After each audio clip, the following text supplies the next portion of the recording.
Panorama Sardo, in collaborazione con Cofimer, il primo consorzio di garanzia collettiva fidi a sostegno del terziario, in Sardegna. Con Remosa, l'energia green del futuro è di casa. Suentu, vini nuovi da terre antiche.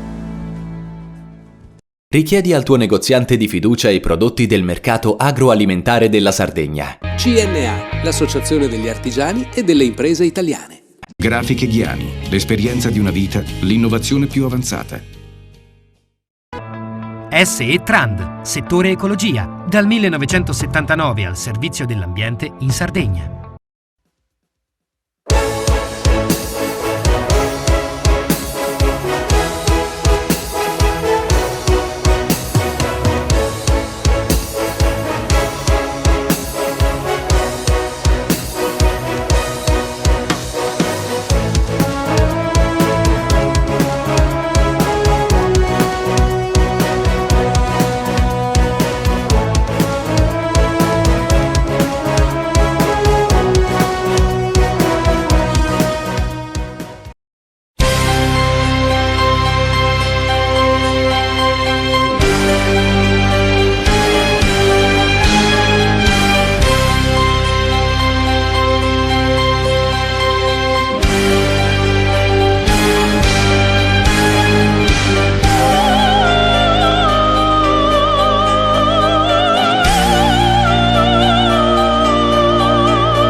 Il Dipartimento di Ingegneria Civile e Ambientale dell'Architettura dell'Università degli Studi di Cagliari scende in campo per affiancare l'Associazione Sardegna verso l'UNESCO per avviare un percorso di lavoro che porterà alla realizzazione dell'Atlante dei 10.000 nuraghi che rendono unico il territorio della nostra regione.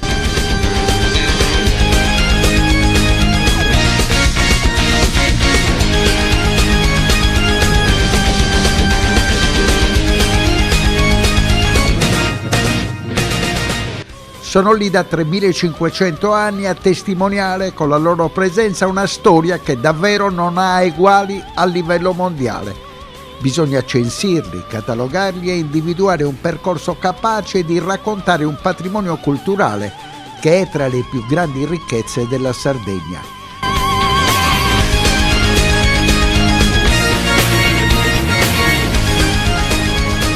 Nel progetto, che nasce con il sostegno economico del Piano Nazionale di Ripresa e Resilienza, l'associazione guidata da Pierpaolo Vargiu collabora al geoportale Nuragic Return verso un Atlante della Sardegna nuragica, dedicato alla ricognizione dei siti e dei rischi legati ad alluvioni, instabilità del suolo, terremoti e degrado ambientale. Una sintesi inedita che integra e armonizza le mappature esistenti, comprendendo oltre 10.000 siti con un partner istituzionale come l'Ateneo del capoluogo dell'isola.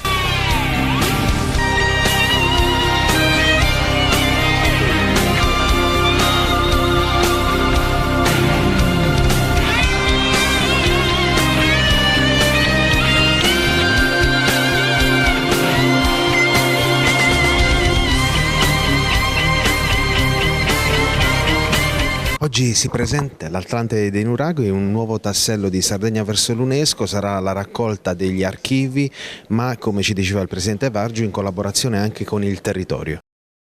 Sì, c'è sicuramente una parte scientifica di costruzione della piattaforma che raccoglie i diversi archivi che sono oggi disponibili, numerosi e fatti per motivi diversi, e cerca di metterli a sistema. Sarà un lavoro che per la validazione scientifica impegnerà ricercatori, archeologi eccetera per anni.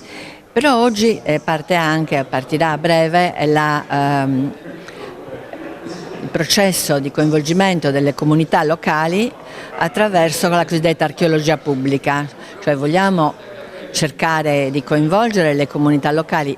In ogni comune sappiamo che c'è non un nuraghe ma più nuraghi, addirittura 20-30 nuraghi in alcuni comuni. E dal basso vorremmo raccogliere quindi testimonianze che non sono solo sulla parte fisica, lo stato di conservazione eccetera, ma anche i racconti, le identità, le storie, in modo tale da far aderire di più ai luoghi questa civiltà nuragica che è veramente straordinaria e che per essere tutelata ha bisogno però di tanta consapevolezza da parte delle comunità che proprio sono le prime che devono tutelare questi beni.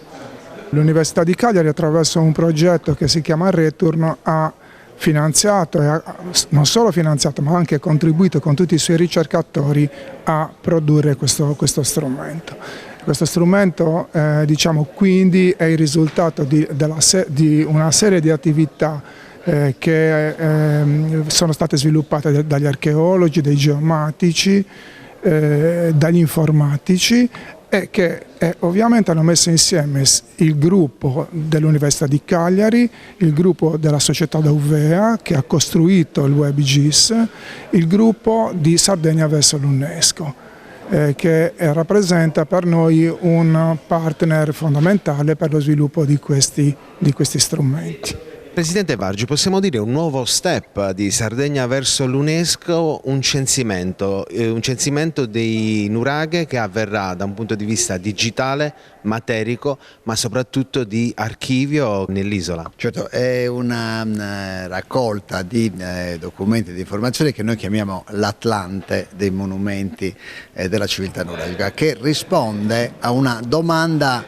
che tutti i sardi hanno in testa e che ci siamo sentiti fare tantissime volte.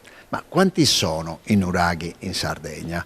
Bene, io credo che oggi nessuno possa dire con esattezza quanti sono i monumenti della civiltà nuragica. Allora va fatta una riflessione, e cioè che per valorizzare un bene è necessario conoscerlo, rispettarlo, tutelarlo e amarlo. E allora la prima fase è quella di conoscerlo. Per cui senza trionfalismi noi abbiamo cercato, in collaborazione con un progetto dell'università che si chiama Nuragic Return, di iniziare un'opera di sistematizzazione delle conoscenze, raccogliendo intanto tutti i cataloghi che oggi ci sono in rete e sottoponendoli a un percorso di ipotetica validazione che coinvolga università, regione, Ministero della Cultura, cioè che abbia la possibilità di certificare nella fase finale della sua attuazione, che ovviamente non sarà né oggi né domani, ma richiede del tempo, che sia validato il numero dei nuraghi che ci sono in Sardegna. Abbiamo poi preparato insieme con la cattedra di archeologia pubblica una fase di partecipazione della comunità, perché ovviamente un bene è amato se la comunità che lo possiede lo conosce e interagisce col bene. Quindi c'era la possibilità di segnalare eventuali errori presenti nell'Atlante, di aggiungere segnalazioni che poi passano alla validazione degli scienziati, o di inviare foto, documenti storici, racconti, notizie aneddotistiche che riguardano i nuraghi, centrando l'altra grande sfida che abbiamo davanti, è quella di raccontare al mondo in modo diverso la nostra civiltà, per suscitare quelle emozioni che le pietre devono trasferire. Un altro tassello importante del vostro percorso sarà il primo Atlante che sarà creato come ce l'ha descritto lei in modo così preciso, ma soprattutto farà parte del percorso di Sardegna verso l'UNESCO. Certamente sarà il primo Atlante quando sarà realizzato, quindi noi ci teniamo a dire che il nostro è l'inizio di un percorso e non certo la fine di un percorso, ed è un percorso importantissimo perché consente ai sardi di capire che non esiste nessun altro posto al mondo che abbia 10.000 e più monumenti di età protostorica in 24.000 km² di territorio, e che questa è una ricchezza che il mondo deve conoscere, deve sapere. Non possiamo tenere il nostro diamante chiuso come sempre in cassaforte. Prima di lasciarla alla conferenza che vede tanti ospiti, le chiedo, visto che il cronista ha seguito il percorso insieme a voi di Sardegna verso l'UNESCO, se è soddisfatto di quello che sta avvenendo fino ad oggi, e soprattutto una mia considerazione: lei ha sempre portato avanti un discorso di valore, cultura, identità, anche in una chiave turistica forte, soprattutto per capire che sotto casa abbiamo tutto quello che ci serve. Certo, io intanto ringrazio per l'attenzione e l'affetto di partecipazione al progetto con cui siamo stati seguiti da Tele Sardegna, e devo dire, la nostra associazione segue un motto che aiuta sempre: sii sempre contento di quello che hai fatto, ma non accontentarti mai, e quindi sappiamo bene che ogni traguardo diventa un punto di partenza per il traguardo successivo. Quindi questo è lo spirito che ci anima, ed è lo spirito che ha come traguardo finale quello di avere una marca Sardegna identitaria che sia riconoscibile nel mondo, convinti che questo sia un beneficio immenso dal punto di vista economico per tutte le filiere di sviluppo della Sardegna, quindi non soltanto per il turismo, ma per tutte le opportunità, artigianato, percorsi di trekking, percorsi dei santi, possibilità di installare nuove aziende in Sardegna, opportunità per professionalità del settore informatico, del settore archeologico ovviamente, che possono dare alla Sardegna un effetto moltiplicatore sulle sue capacità di portare nuovo reddito nelle tasche dei sardi e nuove possibilità di restare in Sardegna per i giovani sardi.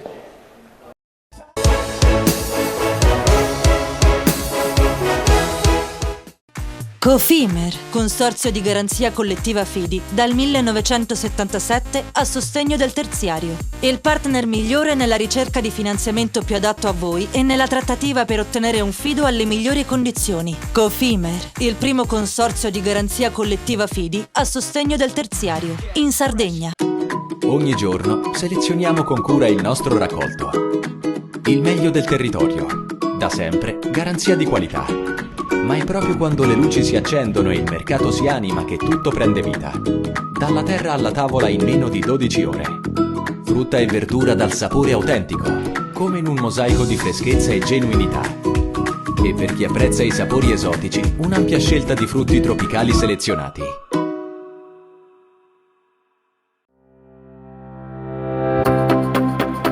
Remosa, in attività in Sardegna dal 1955. Oggi è leader nazionale nello sviluppo del progetto Idrogeno Verde. Con Remosa, l'energia green del futuro è di casa. Difficile rapporto con le banche? Conta su CNA. CNA, l'associazione degli artigiani e delle imprese italiane.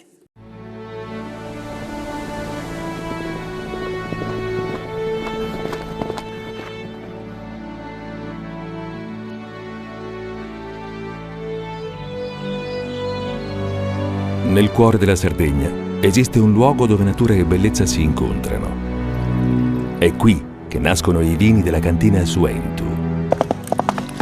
Suentu, vini nuovi da terre antiche.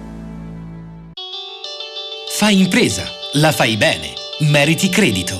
Le garanzie diventano importanti. Il fondo di garanzia agevola il tuo accesso al credito. Se una banca ti presta denaro, hai garanzia a prima richiesta. Se ottieni 100, la garanzia copre fino a 80. La maggior parte delle garanzie è gratis. Il dettaglio sul sito spheres.it. Siamo la più grande industria tipografica della Sardegna. Dall'81 stampiamo tutte le tirature, su tutti i supporti e con le tecnologie più avanzate del settore, garantendoti elevatissima qualità e la più totale dedizione e cura. Grafiche Ghiani, l'esperienza di una vita, l'innovazione più avanzata. Setrand, settore ecologia.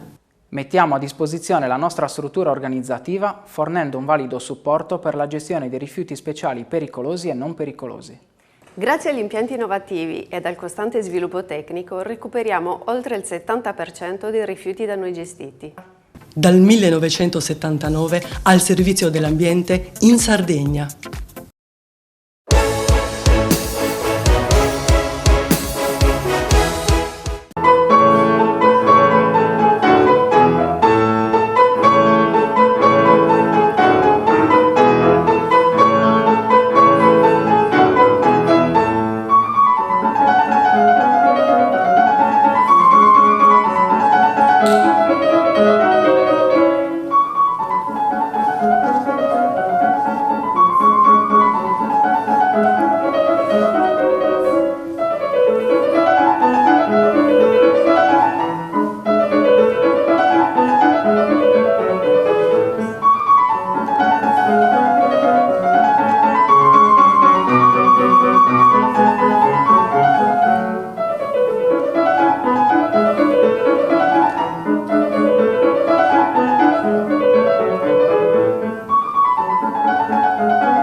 Tra 40 giorni il più grande musicista da camera Bruno Canino festeggerà i 90 anni, ma continua ad essere protagonista in concerto in tutta Italia. È stato nel fine settimana al Teatro Electa di Iglesias, ospite della 10ª rassegna Itinerari musicali dell'identità, organizzata dall'Associazione Culturale La Casa Rosa, con il patrocinio dell'Assessorato alla Cultura della città di Iglesias.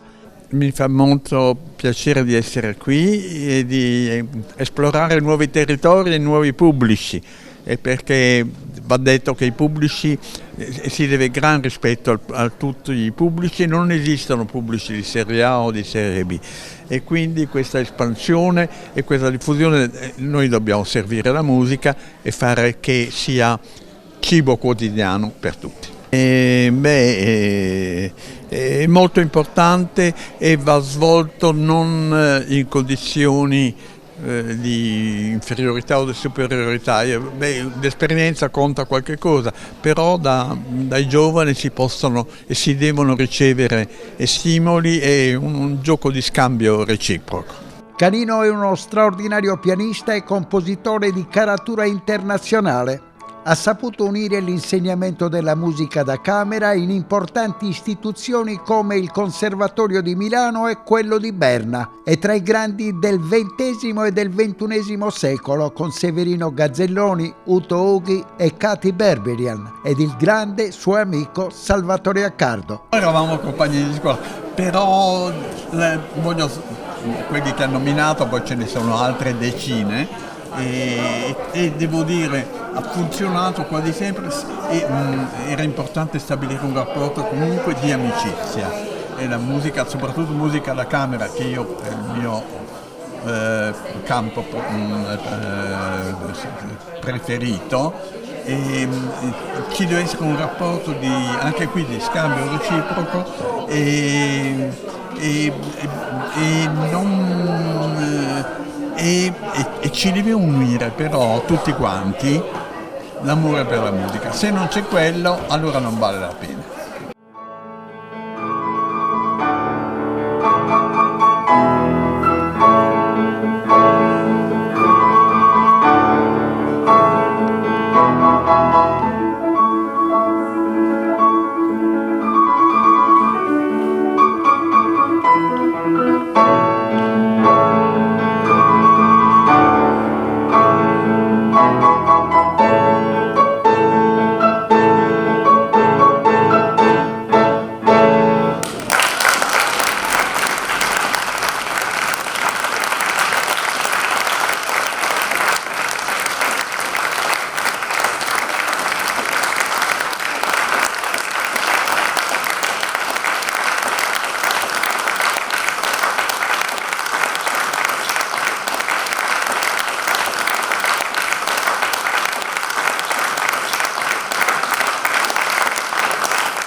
E da Iglesias eccoci a Cagliari, nel fine settimana serata speciale al B-Flat per il debutto del format ideato e diretto da Nanni Zedda, un incontro ravvicinato in cui grandi personaggi della musica mondiale si raccontano tra chiacchiere, aneddoti e jam dal vivo.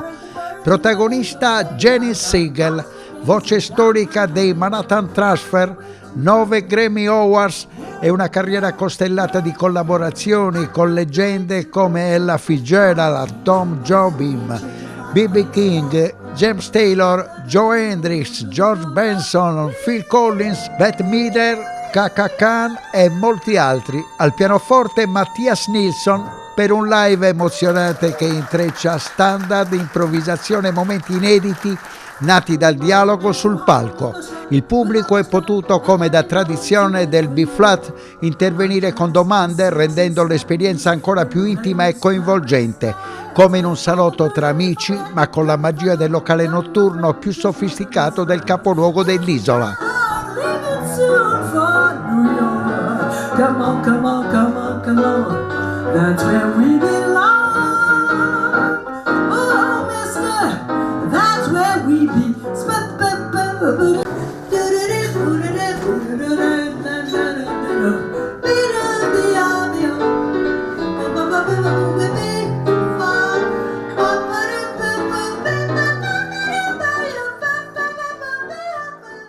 Janice, conosci la musica sarda e i suoi interpreti?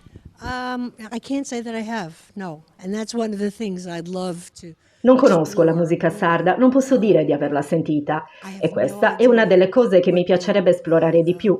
Non ho idea di come sia la musica locale, è polifonica, cantano in armonia, ci sono danze coinvolte, so che ci sono costumi, il che è un buon inizio, ma questa è una delle cose che mi piacerebbe fare, viaggiare e ascoltare nella vostra regione un po' di musica indigena e incontrare alcuni dei musicisti che la fanno.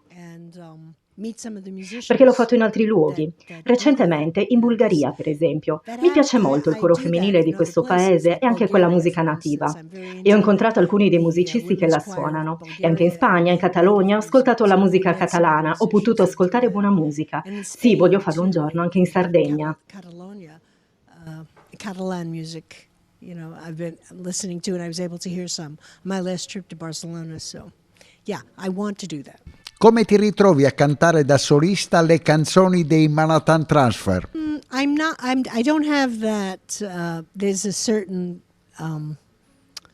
brain that Io canto solo le canzoni in cui avevo una parte dominante. Ho cantato la parte principale, per esempio, ma sì, è molto strano farlo senza i miei partner. E ci sono alcune canzoni che non farei mai perché appartengono completamente ai Manhattan Transfer, ma alcune canzoni che erano più da solista, sai, a volte le inserisco nel set.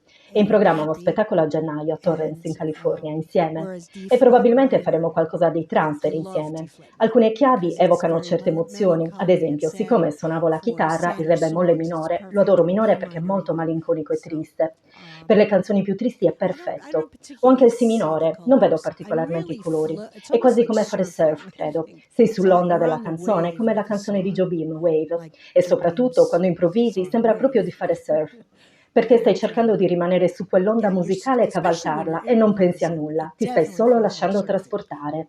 Because you're trying to stay on that wave of music and ride it, and you're not thinking at all. You're just riding it.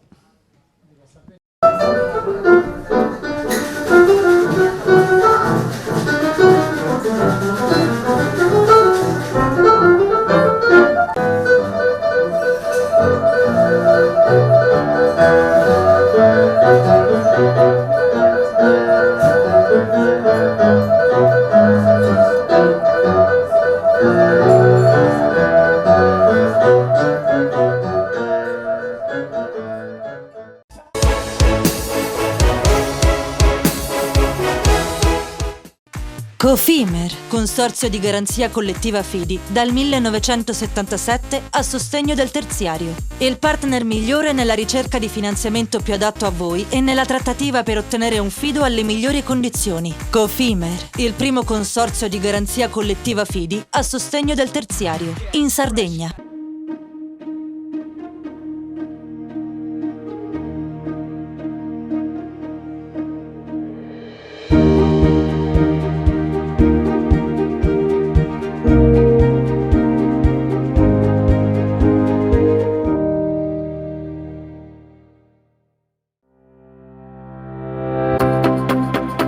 Remosa, in attività in Sardegna dal 1955. Oggi è leader nazionale nello sviluppo del progetto Idrogeno Verde. Con Remosa, l'energia green del futuro è di casa. Fai impresa, la fai bene, meriti credito. Non c'è solo il credito bancario. Con i mini bond e le cambiali finanziarie coperti dal fondo di garanzia, i tuoi progetti trovano nuovi investitori che credono in te. Contatta Spheres. Ogni giorno selezioniamo con cura il nostro raccolto. Il meglio del territorio. Da sempre, garanzia di qualità. Ma è proprio quando le luci si accendono e il mercato si anima che tutto prende vita. Dalla terra alla tavola in meno di 12 ore. Frutta e verdura dal sapore autentico, come in un mosaico di freschezza e genuinità. E per chi apprezza i sapori esotici, un'ampia scelta di frutti tropicali selezionati.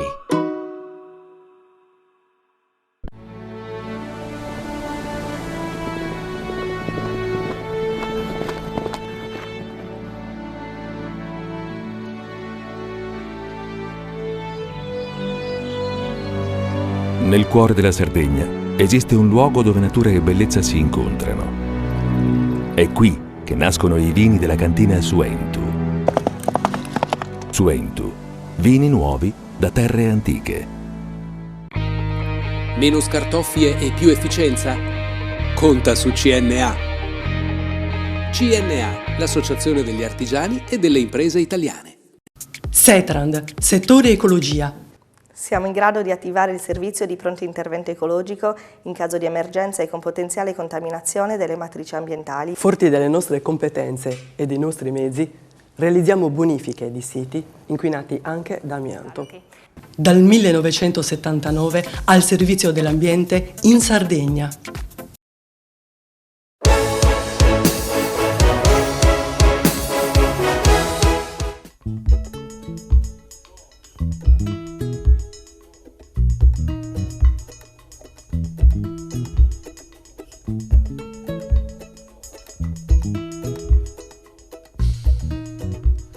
La Sardegna si candida a diventare la regione guida della digitalizzazione e dell'intelligenza artificiale in Italia, un laboratorio naturale dove lavoro, ambiente e qualità della vita possono incontrarsi. È il messaggio che arriva dalla 2 giorni del Forum Mondo Digitale Terzo Millennio, organizzato dalla Wiltux Sardegna alla ex Manifattura Tabacchi di Cagliari, il primo grande appuntamento dedicato all'impatto con l'intelligenza artificiale nel settore del terziario, commercio, turismo e servizi. L'evento, patrocinato da Sardegna Ricerche, Fondazione di Sardegna e le istituzioni paritetiche del settore, ha riunito esperti, accademici, rappresentanti istituzionali e del mondo sindacale per un confronto a 360 gradi sul futuro del lavoro.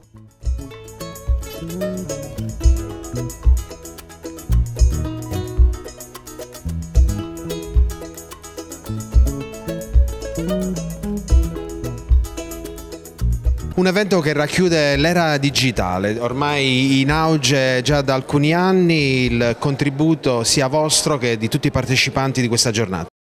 Sì, un presidio sindacale per il settore del terziario su questa grande rivoluzione digitale che è l'intelligenza artificiale che impatterà nel settore del terziario. Saranno tantissimi lavoratori che perderanno il posto di lavoro, il 5%, il 30% delle mansioni verranno cancellate, ma al contempo nel giro di un paio di anni avremo necessità del doppio dei lavoratori come nuove professionalità. Quindi in Sardegna si perdono 10.000 posti di lavoro, ma al contempo ne servono 20.000. Il problema è l'interval mismatch, quindi il periodo in cui i lavoratori perdono il posto di lavoro rispetto al momento in cui lo riacquisiscono attraverso delle attività comunque di ricollocazione, di reskilling, e che devono vedere insomma da parte nostra un'attenzione, un focus particolare, perché le persone non devono essere lasciate a casa, perché sì, avvento della tecnologia e sfruttare tutto quello che la tecnologia oggi ci consente, ma senza lasciare nessuno a piedi, senza perdita di posti di lavoro. Oltre a voi, quali saranno i protagonisti di oggi in un parterre sia politico che professionale? Mondo Digitale Terzo Millennio vuole essere l'albergo di tutti sulla transizione digitale, quindi non soltanto noi del sindacato, ma anche le associazioni datoriali, gli enti bilaterali, le istituzioni, anche i partiti politici. Questa è una battaglia che vinciamo tutti insieme, perché è una sfida che riguarda le persone, che riguarda la Sardegna che si può anche candidare a diventare la regione dell'intelligenza artificiale, tirare nuove figure professionali, magari giovani, che possono anche essere di contraltare all'inverno demografico, che è l'altro problema della Sardegna.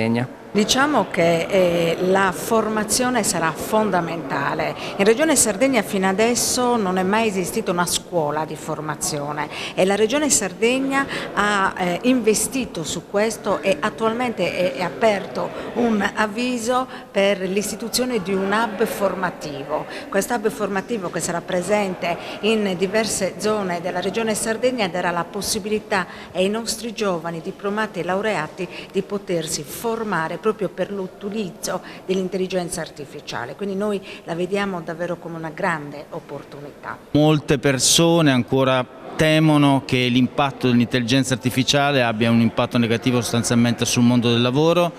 In realtà è un'opzione che è inevitabile e va assolutamente pilotata in una maniera adeguata attraverso una metodologia e attraverso un investimento da parte delle aziende che i sindacati devono saper supportare in termini di addestramento, di formazione, quello che viene chiamato reskilling, upskilling, quindi bisogna informare le persone di come interpretare i nuovi ruoli e attraverso questa conoscenza si è in grado di reindirizzare i modelli organizzativi evitando sostanzialmente un impatto negativo sul mondo del lavoro.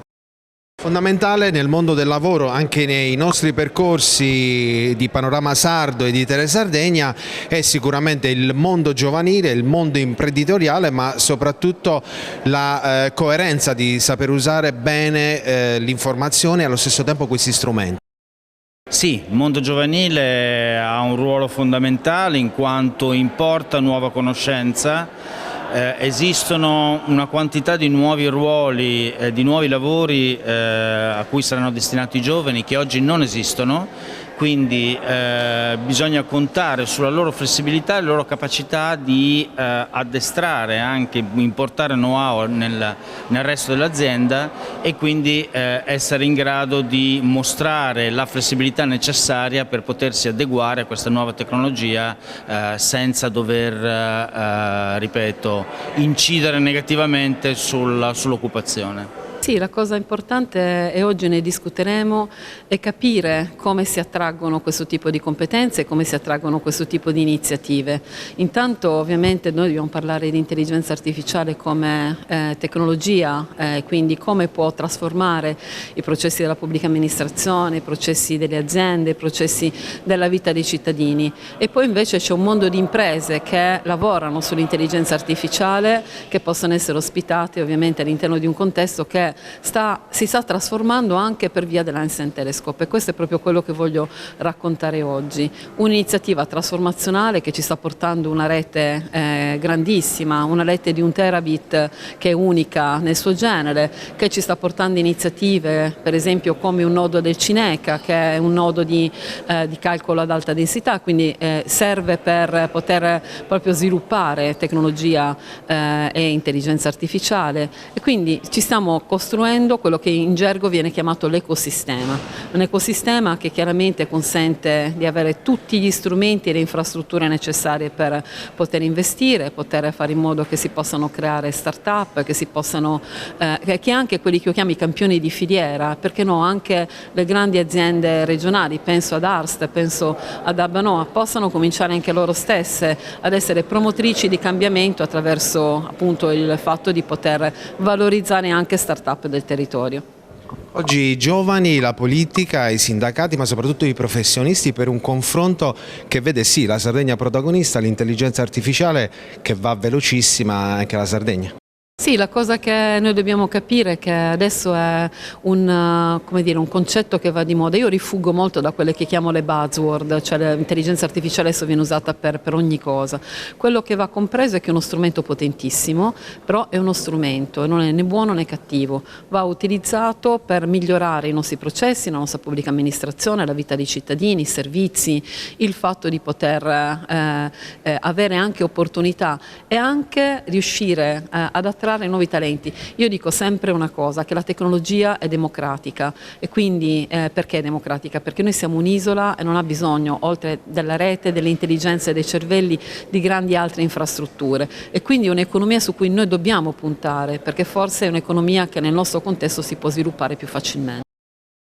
La settimana prossima che previsioni ha? Visto la velocità anche del mondo digitale e terzo millennio, il tempo, siamo a fine settimana, la settimana prossima, che notizie ci darà anche sul contesto del Consiglio?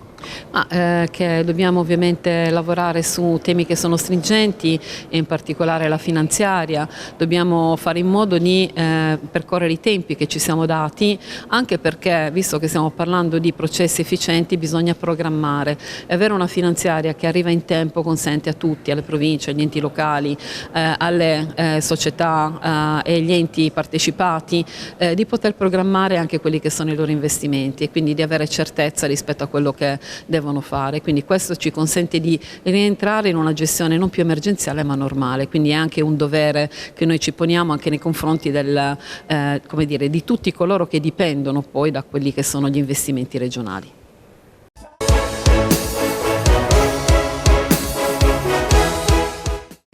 Cofimer, consorzio di garanzia collettiva Fidi, dal 1977 a sostegno del terziario. Il partner migliore nella ricerca di finanziamento più adatto a voi e nella trattativa per ottenere un fido alle migliori condizioni. Cofimer, il primo consorzio di garanzia collettiva Fidi a sostegno del terziario, in Sardegna. Siamo la più grande industria tipografica della Sardegna. Dall'81 stampiamo tutte le tirature, su tutti i supporti e con le tecnologie più avanzate del settore, garantendoti elevatissima qualità e la più totale dedizione e cura. Grafiche Ghiani, l'esperienza di una vita, l'innovazione più avanzata.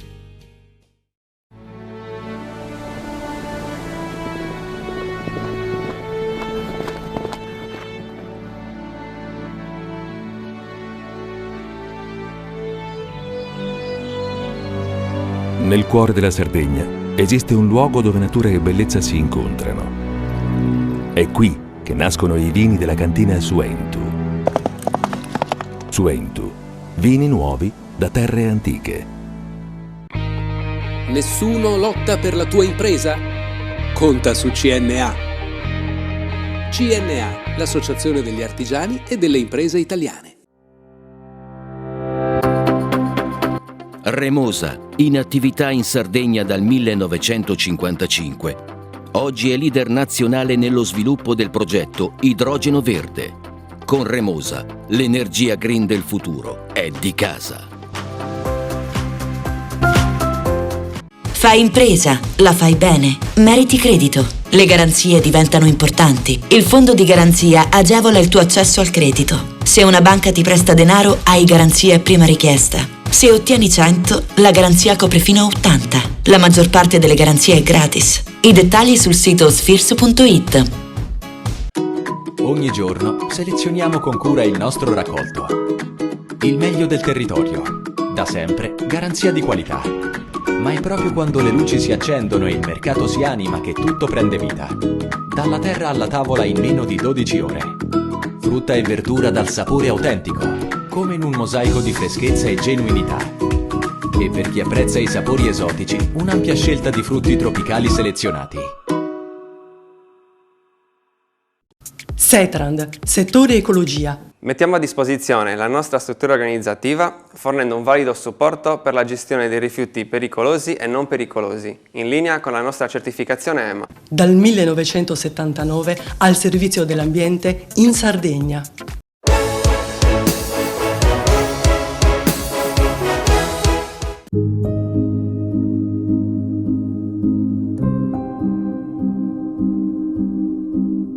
Si è svolta all'ex Manifattura Tabacchi l'11ª edizione di Officine Permanenti, quest'anno dedicata ai fenomeni. Il festival multidisciplinare, ideato e diretto da Gianni Dandimassa, insieme al collettivo dell'Associazione Ingegneri di Cagliari, è laboratorio di smontaggio e rimontaggio di scienze e filosofia, tecnica e arte, momenti di riflessione e distensione. Tra i momenti più attesi, il premio Nemo Profeta, conferito a Francesca Argiolas e Pier Giorgio Puligi, Lorenzo Sirena, Alice Dessì e Francesca Secci. Tra i protagonisti di questa edizione anche Ron, fenomeno artistico che attraversa le generazioni. Rinnovato il connubio con la scuola di formazione dell'Ordine degli Ingegneri di Cagliari guidata da Angelo Loggia. Premiate durante il festival le migliori tesi di laurea in ingegneria legate a tematiche di innovazione, utilità sociale e sviluppo sostenibile. Libri, dibattiti, pièce teatrali e a chiudere la manifestazione secondo tradizione la Lezio Pop ideata da Dandimassa, Azzurra Parisi con la partecipazione di Gianluca Cocco e Fabio Medda dal titolo Dimmi cosa succede sulla Terra. Un viaggio tra parole e musica sulle note di Pino Daniele con la band di Officine Permanenti per interrogarsi su come i fenomeni della società contemporanea si riflettono su cultura e arte.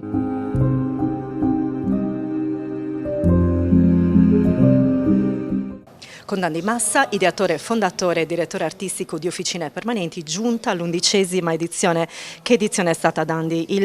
Quest'anno tu più che in passato hai cercato di destrutturare la sindrome di Aristotele di ciascuno di noi, cioè il fatto che ciascuno sia convinto di avere più o meno ragione. Tu hai detto, fermiamoci a cercare delle risposte. Che risposte ha offerto queste Officine Permanenti di quest'anno? Guarda, intanto è esattamente la filosofia di Officine, perché già dalla parola Officine significa smontare e rimontare, e quindi per noi significa smontare certezze, smontare idee e rimontarle insieme ad altri, ad altre persone, ad altre idee, ad altri amici, ad altri artisti, professionisti, e quindi questo è un po' il nostro metodo, perché non c'è mai la ragione solo da una parte, e io credo, e tutti noi crediamo, che sia importante nel nostro tempo contemporaneo mettersi dubbi, mettersi domande e non avere solamente certezze, e il senso di Officine Permanenti è stato dall'inizio questo. Però quest'anno nell'edizione Fenomeni forse io sono molto contento di questa edizione, perché veramente ci siamo messi in discussione e abbiamo anche cercato di trovare qualche risposta a qualche domanda. In particolare ieri sera nel processo alla sanità abbiamo indagato le problematiche di uno dei pilastri più difficili della nostra società, quello della sanità, in una società invecchiata e in una società che ci pone tante domande e tutti insieme, non solamente chi ci governa, dovremmo cercare le risposte. Un tasto dolente per la società sarda, ma anche tanti momenti gratificanti. Pensiamo ai premi che avete conferito. Qual è il momento che più le resterà impresso? Cosa si porta a casa da questi 3 giorni? Beh, intanto l'incontro, l'incrocio nelle nostre officine di generazioni diverse. I premi fanno anche questo, cioè pongono l'attenzione in chi si sta affacciando alla vita professionale, alla vita artistica, al mondo del lavoro, e quindi i premi dei giovani ragazzi e ragazze a cui abbiamo dato il premio per le migliori tesi di laurea è stato un momento importante e che forse insieme al premio Nemo Profeta, che è quello che, come dire, ci dice anche che noi sardi valiamo e spesso ci dimentichiamo del nostro valore e magari viene riconosciuto più fuori dalla Sardegna che in Sardegna. Arte, tecnologia e cultura sembrano 2 dimensioni antitetiche. Lei è stato a lungo presidente dell'Ordine degli Ingegneri di Cagliari. Come è riuscito a coagulare queste dimensioni tanto diverse in maniera così riuscita, direi? Diciamo che è una sorta di follia, no? Io quando con un gruppo di amici abbiamo fatto l'esperienza di rappresentanza professionale, quindi all'Ordine degli Ingegneri, abbiamo pensato che l'Ordine degli Ingegneri, che è un ente pubblico previsto, incardinato nel Ministero della Giustizia, fosse uno di quei luoghi che per noi poteva essere fantastico, ma come senso della possibilità fantastico, perché era uno di quei, è tuttora uno di quei pochi luoghi dove si incrociano, si incontrano, in questo caso i diversi modi di essere ingegnere nella società, nella scuola elementare anche, piuttosto che all'università, piuttosto che nell'impresa, piuttosto che nella pubblica amministrazione, no?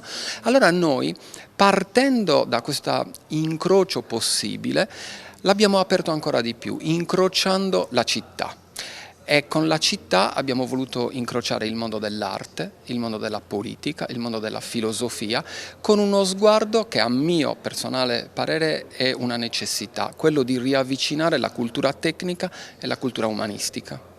Come incassa i complimenti d'Andy Massa? Non è mancato chi ha dichiarato che Officine Permanenti è il manifesto intellettuale più elevato da un punto di vista culturale in Sardegna? No, questo non credo di meritarmelo, noi lavoriamo con una grandissima passione, c'è in Sardegna secondo me un grande fermento, ci sono tantissimi festival importanti, tantissime attività culturali importanti, noi cerchiamo di fare il nostro con un grande impegno e con un grande orgoglio, quello che praticamente ci autofinanziamo, nel senso che all'interno dell'ordine professionale abbiamo un piccolo contributo, però per il resto proprio ci autofinanziamo e questo è chiaramente una complessità ma è anche una nostra forza. E io quando andavo a scuola, forse questo ce l'avevo nel DNA, perché i professori mi chiedevano: ma senti Dandi, come faresti, una volta che mi hanno conosciuto, a mettere insieme, che so, un pezzo della Divina Commedia e il modulo di gioco dell'Inter, per esempio, no? Cose che sembrano che non c'entrino nulla. Ecco, io questo poi l'ho portato nella mia professione e anche nel mondo della rappresentanza professionale. Con Fabio Medda, anima pulsante della musicale di Officine Permanenti, che porterà in maniera organica la prosecuzione di Officine Permanenti off oltre il mare. Quale sarà la prosecuzione di questa riuscitissima edizione di Officine Permanenti? Allora, saremo sabato prossimo a Maranello per uno spettacolo che in realtà è nato qua, perché il 24 gennaio del 1975 si è svolto a Colonia un concerto che è rimasto nella storia non solo dei concerti jazz ma in generale della musica, del concerto di Colonia di Keith Jarrett per solo pianoforte, che oltre a essere un disco meraviglioso, quindi un live molto, molto bello e molto venduto, perché stiamo parlando di quasi 4 milioni di copie, perché continua a vendere, che adesso c'è l'edizione per i 50 anni, è una bellissima storia da raccontare, perché è una storia che insegna la tenacia, il fatto di non arrendersi mai davanti alle avversità, e devo dire che avversità in quella serata ne sono capitate tantissime all'organizzatrice, che era una 18enne, che organizzava un evento incredibile ed era alle sue prime armi, e tutto remò contro, però riuscì ugualmente a realizzare questo concerto che non doveva neanche essere registrato e invece fu registrato, quindi insomma una serie di coincidenze incredibili. Abbiamo fatto al Teatro Carmen Melis, il giorno dei 50 anni, quindi nel 2025, una serata che ha avuto molto successo, perché io avevo scritto un testo che doveva essere inizialmente una celebrazione radiofonica dei 50 anni, invece poi veramente per un caso ho visto su YouTube Paolo Fresu con Flavio Manzoni, il pianista di questa serata, che io conoscevo solamente come il designer della Ferrari, come capo del studio tecnico della Ferrari. Mentre invece ho scoperto in quel video con Paolo Fresu, girato tra l'altro proprio o a Bologna o a Maranello, che è un ottimo pianista, un grande conoscitore e appassionato di Jarrett, quindi mi è venuta un'idea folle, provare a contattarlo e chiedergli: ci vieni qua a Cagliari a fare una serata in teatro per celebrare Jarrett? Con nostra grandissima sorpresa lui ha detto sì subito, e quindi addirittura si è offerto di creare nei suoi studi la locandina, ci ha fatto il disegno, quindi abbiamo fatto veramente una serata straordinaria. E quando il sindaco di Maranello, dove lavora Flavio, ha scoperto che abbiamo fatto questa serata con questo successo, ha detto: ma scusa, non lo possiamo rifare anche qui all'Auditorium Enzo Ferrari? E quindi mi hanno contattato, abbiamo organizzato, abbiamo tirato su questo evento, scelto la data, e sabato prossimo saremo lì, penso un bel po' di pubblico, perché si preannuncia un evento molto molto interessante, quindi Officine Permanenti andrà in trasferta addirittura, insomma, per un evento così importante. Officine Permanenti invece in Terra Sarda è un po' un laboratorio che riflette sull'incidenza della quotidianità sull'arte. Di solito si riflette sul contrario. Se diciamo dimmi che succede sulla Terra, cosa le viene in mente? Beh, intanto mi viene in mente il titolo di un album di Pino Daniele, che sarà ovviamente il protagonista del tributo che faremo stasera qui in Manifattura. Sicuramente abbiamo trattato spesso il tema della reciproca influenza tra la società, la vita quotidiana e la musica. Abbiamo parlato degli anni di piombo e di quello che è successo in quella stagione molto strana, perché fu molto prolifica dal punto di vista creativo, però era diventato impossibile fare concerti con un sacco di contestazioni, molotov, aggressioni. E quindi lì effettivamente ci fu un'interazione molto forte tra quello che succedeva in Italia, che era calata negli anni di piombo, e la musica. Poi abbiamo fatto anche altri omaggi, quindi De André con la sua meravigliosa storia, che è uno di quelli che come Gigi Riva ha scelto di vivere in Sardegna, e quindi questo andava sicuramente celebrato. Abbiamo parlato di Lucio Dalla, che ugualmente in Sardegna ha avuto molte più esperienze di quelle che si conoscono, e quindi abbiamo anche dedicato una bella serata anche a lui. Stasera ci sarà Pino Daniele, e stamattina abbiamo avuto una bellissima chiacchierata molto rilassata, come se fosse proprio una chiacchierata tra amici in un salotto, con Ron, che è qua a Cagliari per 2 concerti al Teatro Massimo, però ha accettato di venire a parlare davanti al pubblico un po' della sua vita, della sua storia, in maniera molto rilassata, ed è stato veramente molto molto carino. Con Azzurra Parisi, una delle anime dei protagonisti di questa edizione di Officine Permanenti. Azzurra, cos'è la tua lezione pop che chiuderà la 3 giorni? Allora, per me è un'occasione per approfondire un artista che mi piace tanto, una cultura che in parte mi appartiene perché ho delle radici campane, quindi partenopee, e poi è, devo dire, una parentesi artistica molto affascinante, perché la lettura, il racconto legato poi agli ascolti dal vivo, poter suonare poi con musicisti così bravi è sempre un piacere. Per me è una dimensione artistica tra virgolette nuova, che davvero mi dà tantissima soddisfazione e stimola moltissimo la curiosità, tantissimo. Tu ormai sei una veterana di Officine Permanenti, che edizione è stata? Cosa sei riuscita a raccontare musicalmente? Allora, intanto grazie per la veterana, lusingatissima. Questa edizione per me è stata appunto l'occasione di approfondire delle cose che mi appartengono indirettamente, che è appunto la cultura napoletana, perché nel racconto di Pino Daniele all'interno ci sono tantissimi dettagli storici, culturali, collegamenti con le influenze orientali, le influenze nordafricane che riguardano tutto il Mediterraneo, quindi per me è proprio una scoperta storica, c'è tantissima storia, oltre al poter suonare dal vivo dei brani che magari non ho mai avuto occasione di fare o comunque non avrò occasione di fare, perché ci sono anche brani un po' particolari, poco conosciuti, per cui una scoperta, la curiosità che si sfoga. Che pubblico è stato quello di Officine Permanenti in questi giorni? Allora, un pubblico partecipe, è molto curioso, devo dire la verità, c'è tanta attenzione e quindi poter andare in scena con un pubblico così attento e curioso è una gran soddisfazione, perché c'è subito una risposta dall'altra parte, c'è un ricambio di energia che può sembrare una cosa un po' sognante questa descrizione, però per chi sta sul palco avere un ritorno di energia dal proprio pubblico è basilare per mantenere un flusso sia nel racconto che nella gestione della propria energia, quindi è un ritorno importantissimo, basilare, e il pubblico di Officine Permanenti è sempre molto molto vivo, molto forte su questo piano. Officine Permanenti è una riflessione sul territorio, quindi dalla fusione di queste due anime sardo-campane, qual è la musica di Azzurra che è venuta fuori?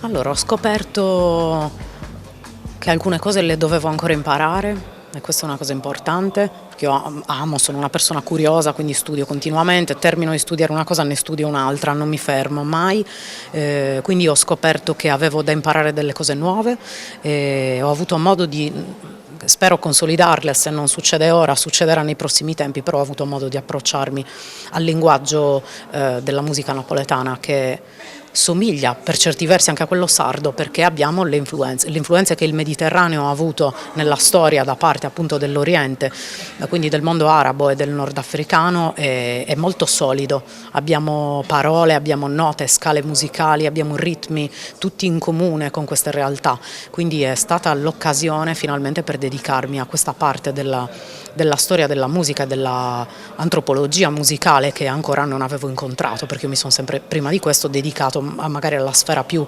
black music, quindi un po' più afroamericana, perché mi ha sempre appassionato, quindi questa è un'occasione, ecco, per andare a studiare le radici nostre veramente, anche se sembra strano perché sono sarda, però ripeto, ci sono questi fortissimi legami mediterranei con la cultura partenopea che per certi versi abbiamo in comune, quindi è veramente una grande occasione.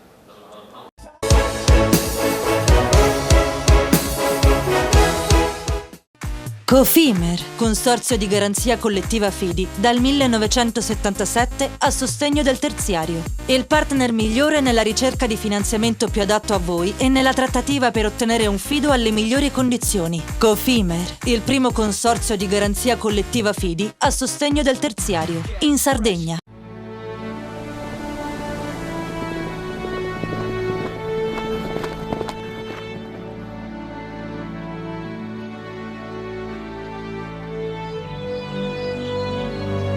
Nel cuore della Sardegna esiste un luogo dove natura e bellezza si incontrano. È qui che nascono i vini della cantina Suentu.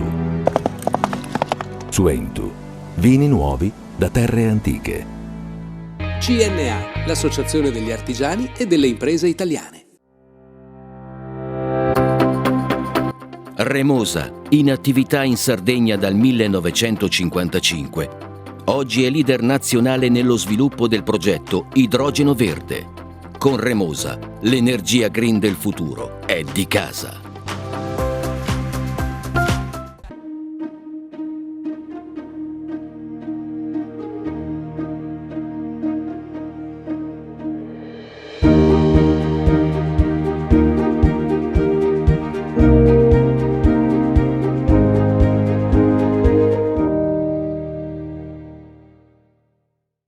Fai impresa, la fai bene, meriti credito. Le garanzie diventano importanti. Il fondo di garanzia agevola il tuo accesso al credito. Se una banca ti presta denaro, hai garanzia a prima richiesta. Se ottieni 100, la garanzia copre fino a 80. La maggior parte delle garanzie è gratis. I dettagli sul sito sfirso.it. Ogni giorno selezioniamo con cura il nostro raccolto. Il meglio del territorio. Da sempre, garanzia di qualità. Ma è proprio quando le luci si accendono e il mercato si anima che tutto prende vita. Dalla terra alla tavola in meno di 12 ore. Frutta e verdura dal sapore autentico, come in un mosaico di freschezza e genuinità. E per chi apprezza i sapori esotici, un'ampia scelta di frutti tropicali selezionati. Setrand, settore ecologia. Mettiamo a disposizione la nostra struttura organizzativa fornendo un valido supporto per la gestione dei rifiuti pericolosi e non pericolosi, in linea con la nostra certificazione EMA. Dal 1979 al servizio dell'ambiente in Sardegna.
fare un'analisi a bocce ferme di quella che è stata la terza edizione del Cannonau Likeness International è senz'altro motivo di orgoglio, ovviamente di aver portato una bellissima edizione, un'eccellente appunto edizione del Cannonau a conoscenza di tutto quello che è il territorio nazionale. Sono stati 3 anni importanti, 3 anni di sacrifici, 3 anni di comunicazione dove abbiamo senz'altro diciamo sdoganato di quelle che sono le attività che vengono ovviamente predilette dall'isola. Sono veramente molto orgoglioso di quello che ho fatto per questa meravigliosa isola e spero ovviamente di continuarlo a fare. Io devo senz'altro ringraziare i nostri meravigliosi sponsor, di cui ovviamente il main sponsor che è il sugherificio Molinas, Enartis che ci seguono da appunto tantissimi anni e tutti gli altri sponsor che hanno dato la possibilità di poter avviare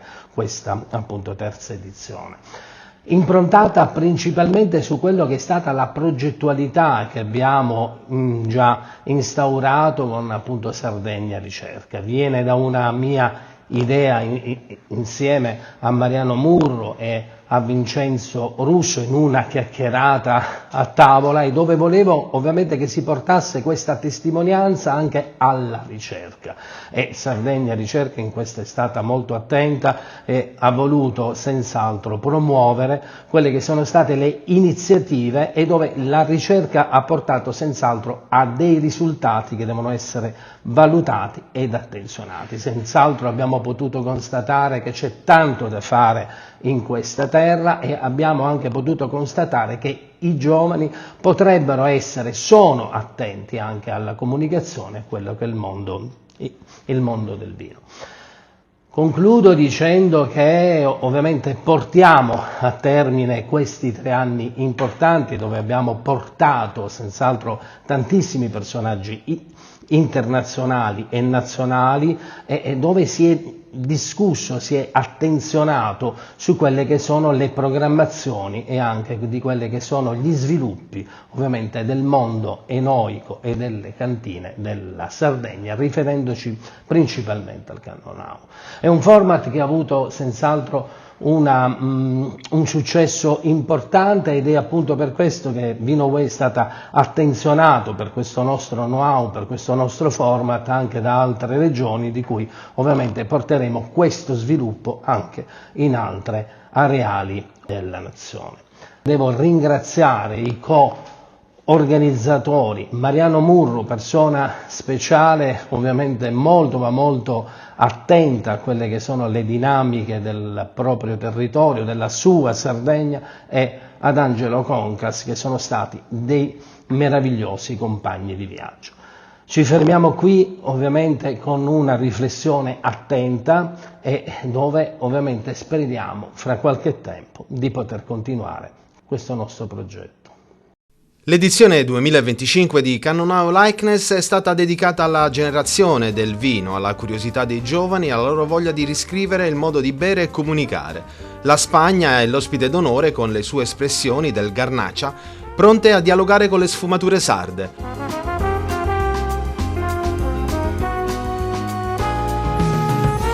A guidare questa sinfonia di profumi e visioni ci sono 3 uomini che del vino hanno fatto poesia e mestiere. Davide Gangi, mente creativo e fondatore di VinoWay Italia, è l'architetto dell'incontro, un ponte ideale tra Sardegna e Mediterraneo, dove il Cannonau dialoga con gli altri vini, intrecciando culture, gusti e racconti. Il decano dei sommelier isolani, un ambasciatore della cultura del vino che ha saputo trasformare la degustazione in narrazione. Mariano Murru, presidente Asso Enologi Sardegna, porta la voce tecnica e poetica dell'enologia sarda.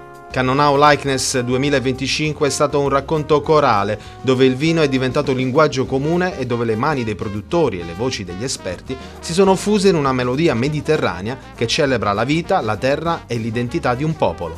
Sul Cannonau, il nostro vitigno principe.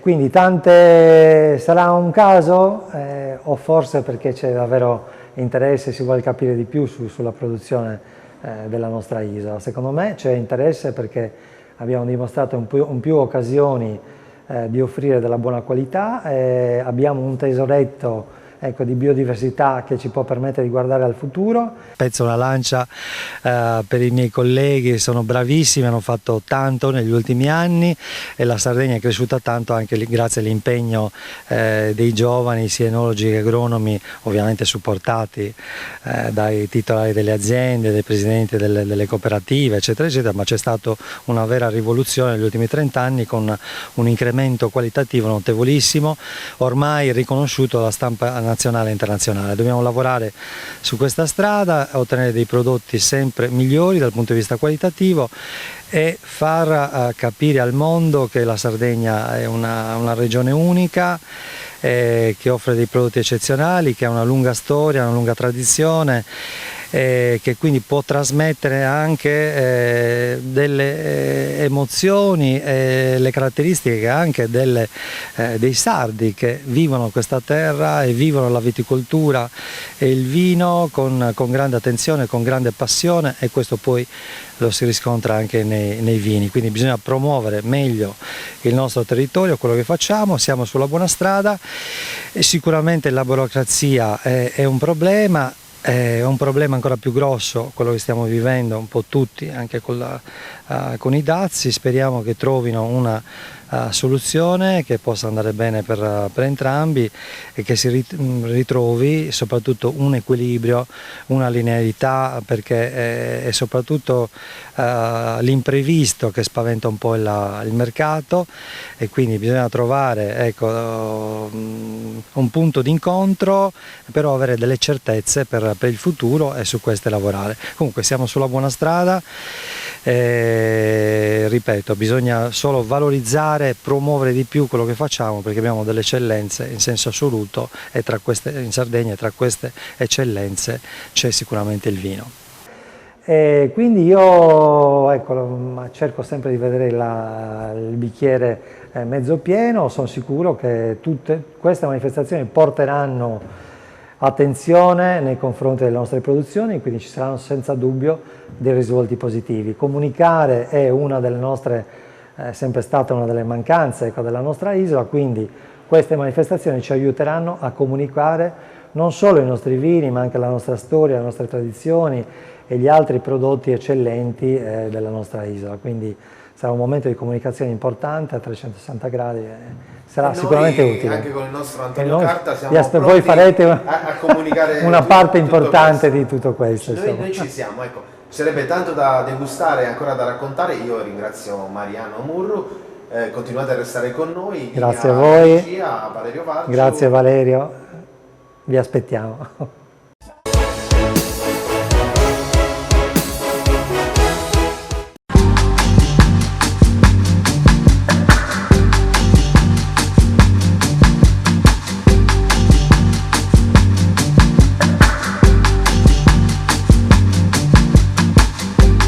E nelle ultime ore spazio all'evento Laghi di Vini, dedicato ai vini prodotti nei dintorni di laghi italiani. Costituisce il primo festival a carattere nazionale di questo tipo, nato a Bracciano nel giugno 2008 da un'idea originale di Sandra Ianni, cofondatrice di Epule, Accademia Enogastronomica Internazionale. La kermesse enologica è giunta quest'anno alla 15ª edizione. Dopo una pausa di riflessione si è presentata rinnovata nel format.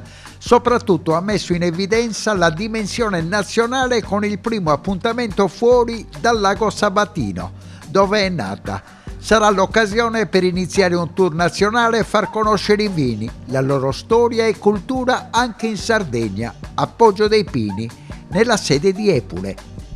Presentiamo oltre 50 aziende e ben 28 laghi d'Italia, quindi abbiamo da raccontare tanti vini molto importanti, partendo dai vini spumatizzati, metodo classico, dei grandi vini da meditazione. Parliamo veramente di vini di altissimo livello. Questi vini da dove provengono? Laghi di vini può essere fuorviante detto così, ma uno deve leggere tutto, e quindi sono i vini che nascono sulle sponde, vicino alle sponde dei laghi, oppure in zone lacustri, oppure su quello che può essere zone vicino ai fiumi, e così, o stagni. Quindi una chiave di lettura che vede protagonista il lago, la Sardegna vede protagonista il mare. Molti dei nostri vini sono influenzati dal mare, ma il percorso di Epule dove ci porta in questa stagione che vuole vedere anche i giovani protagonisti? Normalmente il mare in questo caso non lo prendiamo in considerazione, perché la Sardegna, grazie a Dio, di mare ne ha e ci dà dei vini importanti. I giovani si stanno avvicinando al vino, in questo caso non so se avrà avuto modo di notare come alcuni rossi sono stati graditi dai giovani nonostante il grado alcolico importante, perché quando un vino dà emozioni è quello che avvicina i giovani a bere bene in maniera consapevole. Avrete notato che si beve poco da noi e che chiunque non beve tutto il quantitativo già minimo che diamo, ma bensì lo riversa nel secchiello, perché hanno imparato a bere in maniera moderata e consapevole. Dopo questo evento cosa ci aspetta nei prossimi appuntamenti di Epule? Ci aspetta la presentazione di un lavoro che si fa a Oliena, 8 cantine che si sono riunite per creare un unico vino che si chiama Ego So Granaccia, da uve Granaccia, e presenteremo in quell'occasione 8 aziende con 8 produttori e il libro di Tonino Arcadu, che è anche il produttore, e in questa occasione presenterà appunto il suo libro La Bitte ritrovata. Era mai scomparsa perché la Bitte che noi abbiamo è sarda, quindi la Sardegna è la parte autoctona dei nostri vitigni.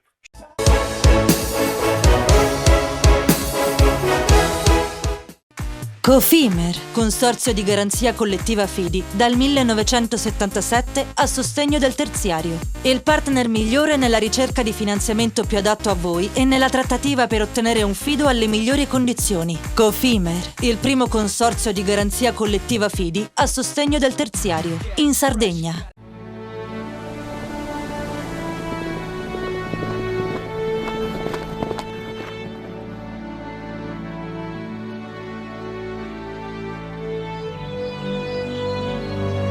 Nel cuore della Sardegna esiste un luogo dove natura e bellezza si incontrano. È qui che nascono i vini della cantina Suentu. Suentu, vini nuovi da terre antiche. Meno scartoffie e più efficienza? Conta su CNA. CNA, l'associazione degli artigiani e delle imprese italiane. Fai impresa, la fai bene, meriti credito. Le garanzie diventano importanti. Il fondo di garanzia agevola il tuo accesso al credito. Se una banca ti presta denaro, hai garanzia a prima richiesta. Se ottieni 100, la garanzia copre fino a 80. La maggior parte delle garanzie è gratis. Il dettaglio sul sito spheres.it. Remosa, in attività in Sardegna dal 1955. Oggi è leader nazionale nello sviluppo del progetto Idrogeno Verde. Con Remosa, l'energia green del futuro è di casa. Ogni giorno selezioniamo con cura il nostro raccolto. Il meglio del territorio. Da sempre, garanzia di qualità. Ma è proprio quando le luci si accendono e il mercato si anima che tutto prende vita. Dalla terra alla tavola in meno di 12 ore. Frutta e verdura dal sapore autentico, come in un mosaico di freschezza e genuinità. E per chi apprezza i sapori esotici, un'ampia scelta di frutti tropicali selezionati. Siamo la più grande industria tipografica della Sardegna. Dall'81 stampiamo tutte le tirature, su tutti i supporti e con le tecnologie più avanzate del settore, garantendoti elevatissima qualità e la più totale dedizione e cura. Grafiche Ghiani, l'esperienza di una vita, l'innovazione più avanzata. Setrand, settore ecologia. Forti delle nostre competenze e dei nostri mezzi, realizziamo bonifiche di siti inquinati anche da amianto. Mettiamo a disposizione la nostra struttura organizzativa fornendo un valido supporto per la gestione dei rifiuti pericolosi e non pericolosi, in linea con la nostra certificazione EMA. Dal 1979 al servizio dell'ambiente in Sardegna.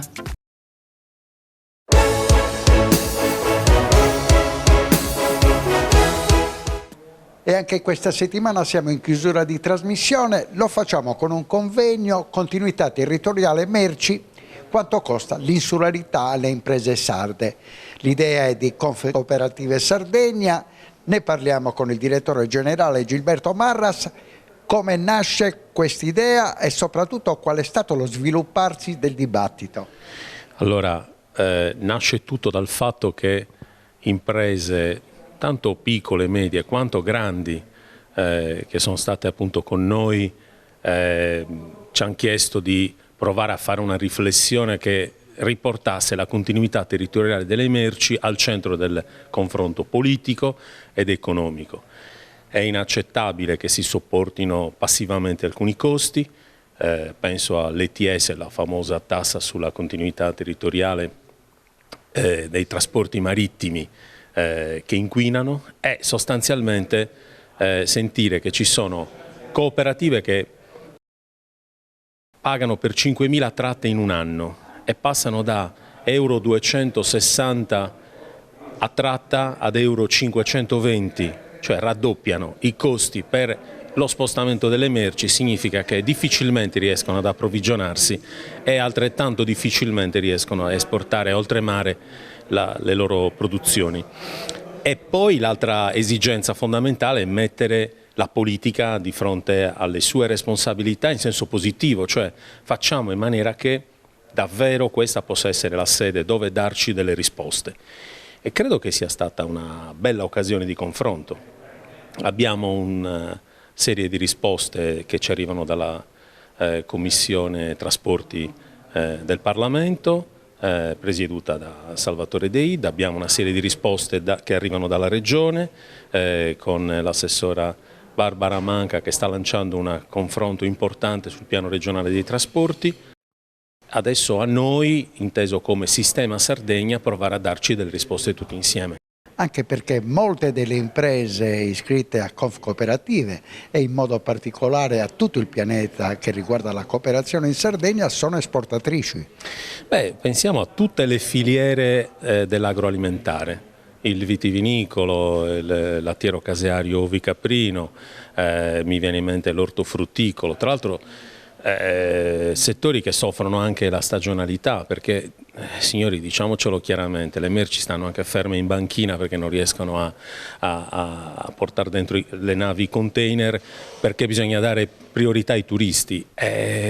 Questo però va a grave danno di una serie di produzioni e di filiere veramente importanti. E poi c'è tutta la logistica interna alla Sardegna, perché diciamocelo anche qui chiaramente, ci sono una serie di isole nell'isola e la rete ferroviaria non aiuta, la rete stradale è tra le ultime diciamo così, in Europa in generale, insomma dobbiamo trovare insieme delle risposte. La cosa che mi fa sperare è che le risorse non mancano, bisogna saperle utilizzare bene. Ed eccoci con Gianfranco Fancello che sta portando avanti un progetto che riguarda la comunicazione di tutta la Sardegna, con riferimento agli aeroporti e alle connessioni. Allora, da tempo come università studiamo i temi legati ai trasporti interni ed esterni. Nello specifico ci stiamo occupando nell'ultimo periodo delle problematiche legate alla continuità territoriale, sia passeggeri che merci. Il nostro progetto, il nostro approccio che da un po' di tempo stiamo portando è quello di adottare un cosiddetto modello misto, ovvero sia quello che cerchi di mettere insieme le modalità di libero mercato con gli oneri di servizio pubblico per proteggere tratte e rotte che sono più deboli dal punto di vista della domanda, per fare in modo che vengano comunque garantiti i servizi. Invece laddove sono presenti dei collegamenti che la domanda riesce a sopportare, chiediamo che vengano supportati i viaggiatori, quindi passeggeri o merci, attraverso un contributo per la riduzione del costo dei biglietti. Questo è un percorso che sta intraprendendo l'Ateneo di Cagliari in collaborazione con la Regione? Allora, la Regione è certamente un nostro interlocutore. Questa è un'attività che noi come Ateneo di Cagliari, come diciamo, gruppo di trasporti, stiamo portando avanti. Le interlocuzioni con la Regione ci sono, ma naturalmente la Regione poi è libera e poi sta sviluppando le proprie politiche, ma è a conoscenza delle nostre progettualità. Un'ultimissima cosa, nel corso di questo convegno di oggi si parla dell'impatto della tassa green sul trasporto marittimo. Qual è la vostra valutazione? Allora, il convegno di oggi è molto importante anche perché c'è da parte di molti un grido d'allarme sul fatto che la recente norma che introduce anche per il trasporto marittimo e quindi per il trasporto merci l'ETS, che è un Emission Trade System, ha fatto incrementare in maniera significativa il costo per le merci in import e soprattutto in export. La nostra valutazione è che purtroppo questa viene vista anche dal sistema come una vera e propria tassa e come spesso accade poi le tasse a caduta ricadono sugli utenti finali che poi sono i consumatori.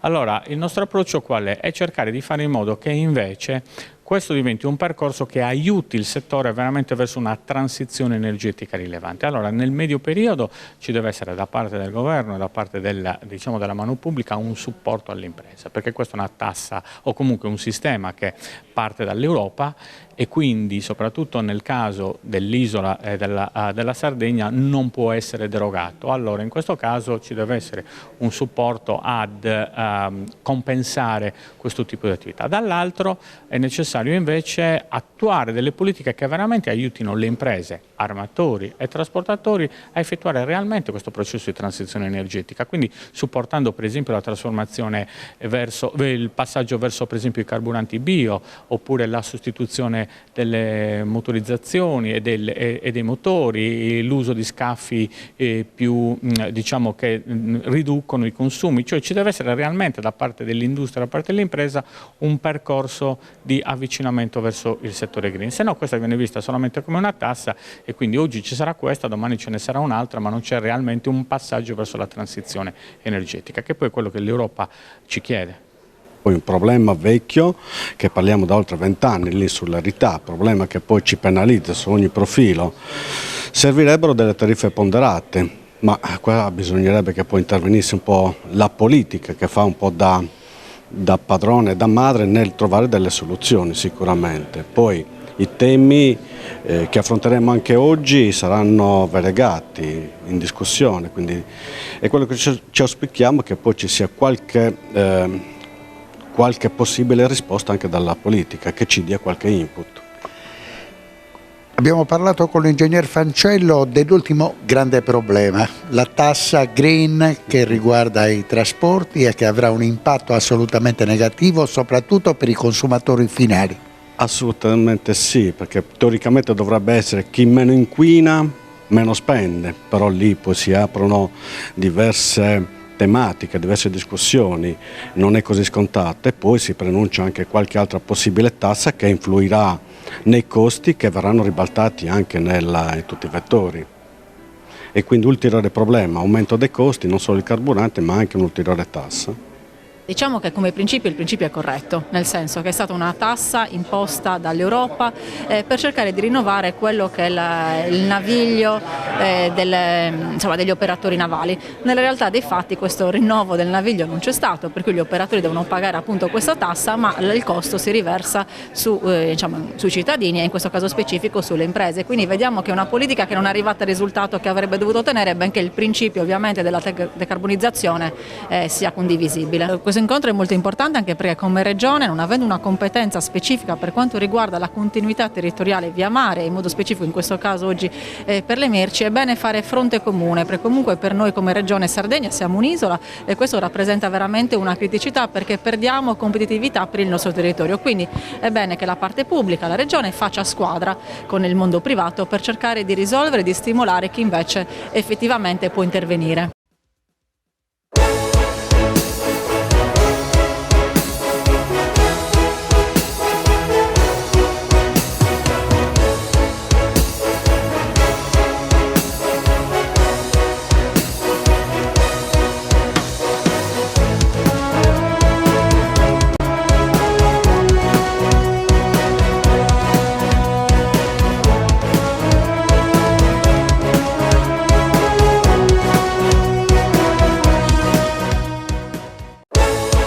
Panorama Sardo, in collaborazione con Cofimer, il primo consorzio di garanzia collettiva Fidi a sostegno del terziario, in Sardegna.